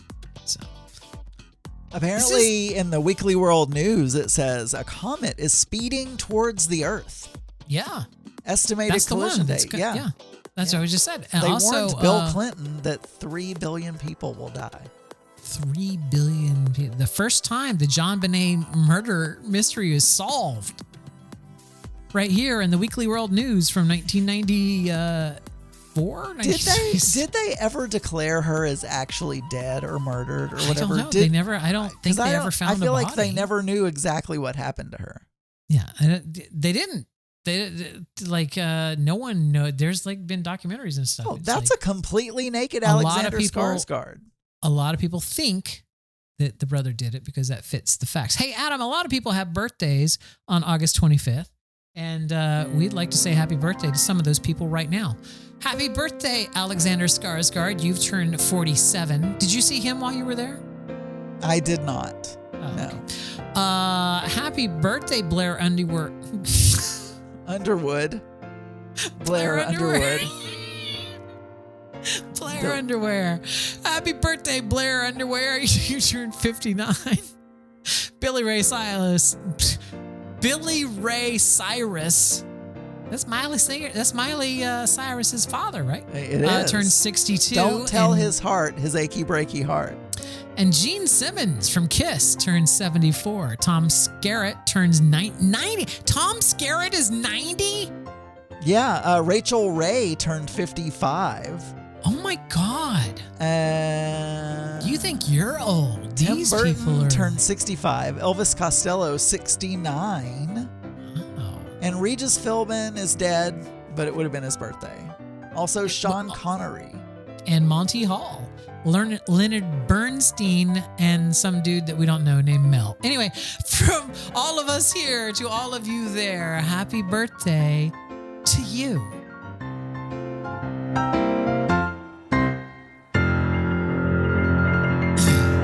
All right, so I didn't want to skip over this. I know, well, we're good. We're good on time.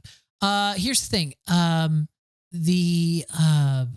Everybody except Kathy Bacon probably missed me, so it's probably okay to go a little bit long. Exactly. I've been gone for a couple of weeks, and even though I'm doing all the talking, because that's just, you knew that when you became my co-host. Well, I'm just saying that was not it wasn't like I became a big pushy person after we started doing the show. You knew that. No, it's true, and I'm used to it. Maddie was my co-host on my other show. It's true. It's true. Yeah. So I'm going to. I was watching the Republican debate the other night. Why? Because I enjoy. Look, I like watching religious programming because I find it entertaining. I have my, you don't yuck my yum, Adam. So I was watching this Republican debate because they were streaming it live on Rumble on the internet. And so as I'm watching it, there's commercial breaks. There's probably like 5 or 6 commercial breaks during the 2-hour debate. I don't often watch commercials, but because the debate was Fox News and Rumble was just, was just basically simulcasting Fox News video. But I kind of now understand why people like your mom and other Fox News watchers are so fucking terrified of their shadows all the time. Like the commercials on Fox News are fucking terrifying. It's just like, here's, I recorded some of the commercials from the, for the first break in the debate. Here, let's listen to Have you ever wanted Elite Access? The Living Legend membership card is your opportunity. You'll have access that most won't. Text 80810 to get your limited edition card today. That's it. That's it. Just, do you want to be special? Do you want to be premier? Then just text this number for the premier card. But how does that make them fearful? No. It builds, Adam. Okay. It builds. Okay. But it's got the dark. He sounded kind of like that guy that was on the diabetes commercial. Yeah, exactly. I don't know. And then it goes, and then we're immediately into this. So this is, a montage of people, To the flag of the United States of America. Patriotic people. And then we get, The republic for which it stands. You're looking at the World Trade Center. oh my God, the World Trade Center is dying. It's 9/11, Adam. It's just like 9/11. When was the last time that you honestly thought about 9/11? Like you honestly went like, oh yeah, there was a 9/11 and a lot of people died. Probably It's like, last 9/11 because I always think about it when I'm on the date. yeah. This is You know. daily. This is like every hour they are reminded 9/11 because we were attacked, because we're at war. Everybody's out to get you, right? Just like all this just horrible imagery of it was 20 something years ago, right? All right. And then it goes immediately into hard-earned retirement savings to DC's reckless spending scare the heck out of you? Smart Americans are taking action by texting the word NOW to 989898 Why? for a free info kit on gold from on Birch gold. Oh yeah, you gotta buy the gold. All right, does the thought of the federal government having your money terrify you? Then buy gold. Or you say that effortlessly flowed into. When Republicans vote early, we win. You could bank your vote by casting your ballot before Election Day. Now, keep in mind, Trump thinks that anyone who votes early is stealing the election, right? That was the narrative, is like all the early voting and everything was what caused Trump to have the election stolen from him. It was all the fraudulent ballots, right? In person. See if you recognize this. Go to bankyourvote.com. Who's that? To sign up and commit to voting early. That's how we're going to beat the Democrats at their Basically, he's Trump. Yeah, Trump basically telling them people to go and vote early. To beat Biden. Beat Biden. How are we looking up there, Sergeant Best? All right, now this next one is a coffee. A coffee. Yes. You know what I'm saying? Like a coffee brand. The drink, a coffee. A yes. coffee. Yes. Aimed at soldiers. So it's for, this is a coffee made for veterans, by veterans, blah, blah, blah. And this is the commercial, which anyone who came back from overseas, I don't know how they don't just immediately like hide under a blanket, but it's just like. They're literally firing the coffee through a tank, and it hits this guy's car.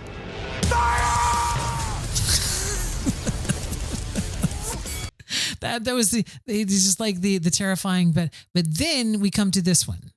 When things go sideways, will you be prepared? Hey, it's Cade Courtley, former Navy SEAL platoon commander. Former Navy SEAL platoon commander. Cade Blotley or whatever. Cade Courtley. He sounds like a Clive Cussler action hero. He like says his name like anyone knows who the fuck this. Hey, I'm Cade Courtley, man. Former Marine, former Navy SEAL instructor. When things go sideways. I want to introduce you to the Patriot Power Generator 2000X. Use the endless free power of the sun to power lights, your TV, medical equipment, even run your fridge. And that's without gas, fumes, or noise. Does the thought of losing your hard-earned retirement savings to DC's reckless spending scare the heck out of you? They just Have keep, you ever they wanted just to keep leave? going on. They just keep going on. But Daniel, someone said, and it may have been that you. It could have even been you that told me this at some point. Yeah. But the fact of the matter is, as people get older, Mm-hmm. they get more and more fearful of things. Yeah. That are outside, unknown to them, whatever, right? Because they find themselves on escalators and unable to hold the suitcases. Exactly. And they're like, I can't. I'm scared to go out there. I might lose my balance. I think rather than it being Fox News, like trying to make people afraid, I think it's their base of viewers skews older. Oh, I'm saying so that. So the commercials are catering to those fears. They're basically saying, "Oh, you're afraid of everything. Are. Let's, So I think that's it's what I'm more saying. That. That's what I'm saying. Yeah. But what I'm saying is such a stark difference between, because when I watched the analysis on MSNBC after the debate, I was getting like, it's the Kia sales-a-thon coming down to your local Kia dealer. And, it was just like, it was just regular commercials. It was just like, you didn't get the crazy, are you scared that the government's going to waste your money right now? It's just like, you need to get gold. Call me today and I'll sell you some gold. I don't really have a basis for saying this, so I'm pulling this out of my ass right now. Ooh. But I would bet that Democrats skew younger than Republicans because I think people get more conservative as they age. And so I think Democrats probably skew younger. And so maybe that's why you're not getting old people commercials. Could be. Sometimes when you... Well, I don't know what this voice is. And I think it's a custom one. I think you had to make that. What are you talking about? My name is Lars. I am your instructor for the hike on the ice today.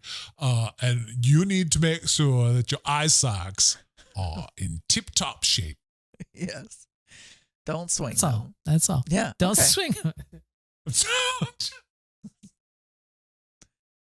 Don't swing the eye sacks. I'm telling you right now, don't swing your eye socks. Okay. Well, there you go. Well, apparently I'm going to need to, I'm going to need, those commercials are aimed at me. Those commercials are aimed at me, apparently, now that I'm getting old. And now you're getting old, Adam. Falling off of fences. And you need to go invest in some gold and... being pulled down an escalator onto this poor girl. Get yourself some... Are you okay, sir? PTSD coffee. I'm surprised she didn't be like, Grandpa, are you okay? Papa? If you want to send an email to the show, you can do so as contact@mix-podcast.com. Also, you can call the voicemail line is 707-61-DEATH. That does not sound like what you're trying to do. That sounds like an offensive Asian accent. You sound like you're trying to talk like John Ong. I am not it's trying not to talk Nordic like John at Ong. all.